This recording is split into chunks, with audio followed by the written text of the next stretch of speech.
Vous savez, un écrivain, c'est pas du tout fait pour parler, en fait. Un écrivain, ça vit dans un autre espace-temps, celui du feuillet. Le feuillet, c'est 1500 signes, espace compris. C'est à peu près 1 heure d'écriture quand on est bien lancé. Alors, si on fait le calcul, parce que les écrivains savent quand même un peu compter, 12 minutes, c'est 5 fois moins, soit 300 signes, espace compris. Voilà, je viens de les dire. Donc, pour moi, c'est abyssal, en fait.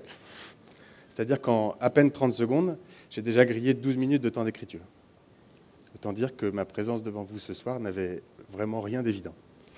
D'ailleurs, la dernière fois que je suis monté sur scène, j'avais 9 ans. C'était pour réciter une fable de La Fontaine. Ça s'appelait Le Héron. Un beau jour, sur ses longs pieds, allait je ne sais où, le héron au long bec emmanché d'un long cou. Il côtoyait une rivière, l'onde était claire comme au plus beau jour, etc., etc. À l'époque, une catastrophe, quoi. J'avais pas appris la fable, j'avais le trac, encore plus qu'aujourd'hui peut-être. Et surtout, ça parlait de héron, de commère, de compère. Je me demandais, mais ça sonne pas très années 80, pourquoi est-ce que je dois réciter ces vieilleries, quoi? Pourquoi est-ce que je ne peux pas en écrire de nouvelles? En fait, vis-à-vis de La Fontaine, j'avais déjà un complexe, mais à l'époque, c'était un complexe de supériorité. Voilà. C'est l'inconscience de l'enfance, il a changé de bord maintenant. C'est l'inconscience de l'enfance, et en fait, en y repensant pour préparer cette conférence, je me suis dit que peut-être ce moment-là, c'est justement ce moment où j'avais pris conscience d'une chose qui allait être très importante dans ma vie et ensuite dans mon travail, qui est la notion de transmission. Alors on va faire un petit retour en cours de latin à Saint-Gap, puisque je suis un ancien de Saint-Gap. Pas de panique, ça ne va pas durer très longtemps. Transmission, ça vient de trans, au-delà, mittere, envoyer. En fait, la transmission, c'est à la fois ce qu'on donne et la façon dont on va le donner.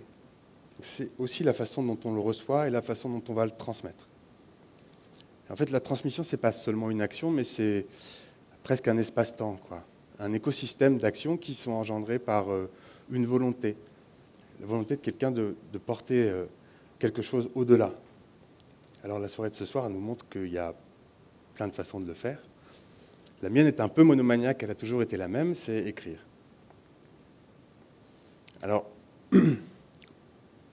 précisément pour parler du dernier roman que j'ai publié, qui s'appelle La Louve, disons que qu'est-ce que c'est écrire? Écrire, c'est prendre du réel, le transformer par la fiction, et puis le donner à lire. Alors dit comme ça paraît assez simple en fait, mais c'est plein de surprises. D'abord parce que le réel, il est rarement monochromatique. Il peut être agréable, l'été, les petits oiseaux, l'amour. Moyennement agréable, un avion raté, un contretemps, et puis parfois carrément désagréable, comme ce qui s'est passé hier soir, c'est le terrorisme, c'est la mort. Mais il faut savoir s'y confronter. Et puis il y a quelque chose peut-être encore de pire pour un écrivain, c'est quand le réel paraît tellement délirant qu'il faut d'abord commencer par le faire ressembler à du réel, afin de pouvoir l'utiliser. Moi, par exemple, un jour, un type vient me voir et il me propose de participer au projet de mes rêves, c'est-à-dire créer à Paris 35 commerces de bouche et de restaurants pour que les gens puissent venir s'approvisionner en produits agricoles vertueux, sans l'intermédiaire de la grande distribution. Génial. Le type est un peu louche, il sort de nulle part, mais il est entouré de gens que j'aime bien, dont je connais les travaux et tout ça, donc j'embarque parce que c'est aussi pour moi l'occasion de devenir en fait une sorte de courroie de transmission entre deux mondes qui se parlent peu, ou quand ils se parlent, ils ne parlent pas la même langue, qui sont Paris, la ville où je vis, et puis la campagne d'où je viens, quoi. Et alors on me demande d'inventer un nom, ce sera la Jeune Rue, et puis de devenir la plume du projet, c'est-à-dire de synthétiser en fait toutes les idées qui vont affleurer, aussi bien en urbanisme, en architecture, en commerce, en agriculture, même en commerce, en action sociale. Le projet, je me trouve embarqué dans un projet qui grossit à vue d'œil, qui ne cesse de grossir, presque comme un monstre, c'est-à-dire comme un monstre qui se nourrirait de tous les fantasmes, les miens, mais aussi de tous les fantasmes des gens autour. Et le truc prend une ampleur dingue, quoi. La presse parle que de ça, les Américains n'ont que la Jeune Rue à la bouche. Le type est invité à la télévision, c'est d'abord un riche financier, puis ensuite un millionnaire, puis un milliardaire, puis un sultan. Enfin, ouais. Et mes factures ne sont pas payées, quoi. Donc au bout d'un moment, je me retrouve un peu comme un idiot. Je perds beaucoup d'argent, je suis obligé de licencier mon employé, et puis j'attaque avec la seule brindille que j'ai encore dans la main, c'est la propriété de la marque. Alors dans ces moments-là, avec tous les recours juridiques et tout ça, on se sent un peu seul. Il y a des gens qui croient encore au projet, qui font semblant d'y croire, qui essayent de sauver les meubles.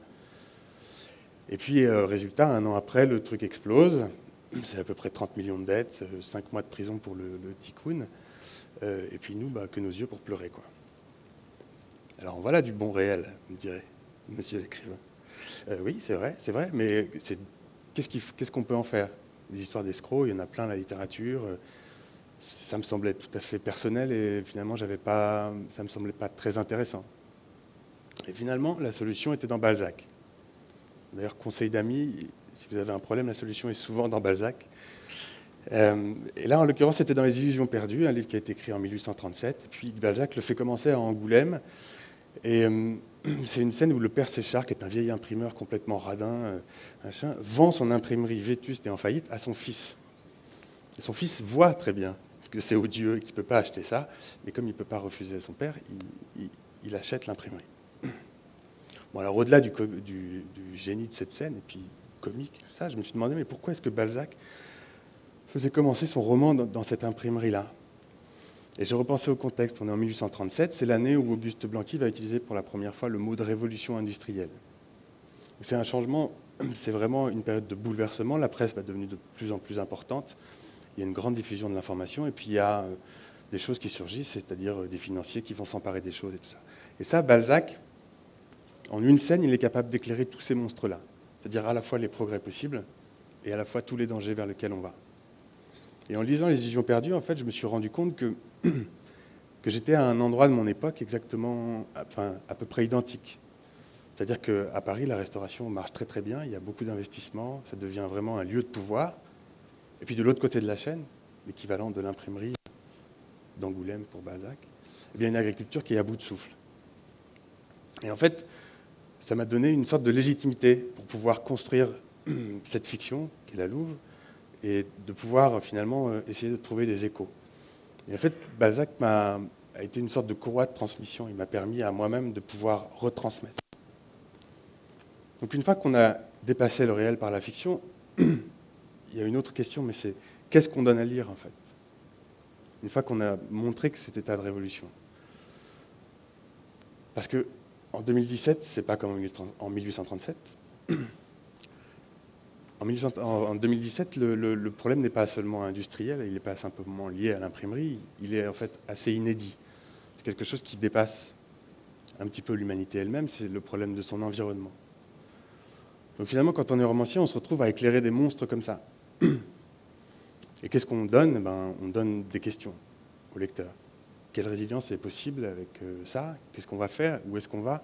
Est-ce qu'on continue de soutenir un agriculteur qui dépend du pétrole, qui détruit les sols? Est-ce qu'on continue de détruire un système social qui peut être oppressant? Est-ce qu'on va vers autre chose? Moi, je n'ai pas les réponses à tout ça. Comme je vous l'ai dit, les écrivains, ce n'est pas vraiment fait pour parler. Donc, ces questions-là, elles sont données au lecteur. Et en fait, je voulais juste défendre ce soir l'idée que il était important, et écrire, c'est sans doute ça, c'est de retrouver et de redonner le goût de la transmission, en fait. De redonner ce goût aux histoires qui ont de l'imprévisibilité, qui sont l'avenir, qui sont le futur, d'éclairer les monstres, de montrer à tout le monde qu'on est tous liés les uns aux autres, qu'on doit tous avancer ensemble, qu'on doit construire quelque chose. Et surtout qu'il n'y a pas d'autre vérité que celle qu'on refuse de voir quand on échoue. Ce pourquoi, en fait, on a échoué. Et que la contrepartie de cette responsabilité-là, c'est qu'on a les solutions aussi en nous. Mais il faut accepter de les voir, de faire un pas en avant, et d'accepter d'aller justement trouver cette motivation pour engendrer des connexions nouvelles et toujours transmettre. Et finalement, dans cette fable que je n'avais pas su réciter il y a 30 piges, de La Fontaine, à 9 ans, terrorisé sur cette scène, La Fontaine ne disait pas autre chose, puisqu'il concluait comme ça. Ce n'est pas au héron que je parle. Écoutez, humain, un autre conte. C'est chez vous que j'ai puisé ces leçons.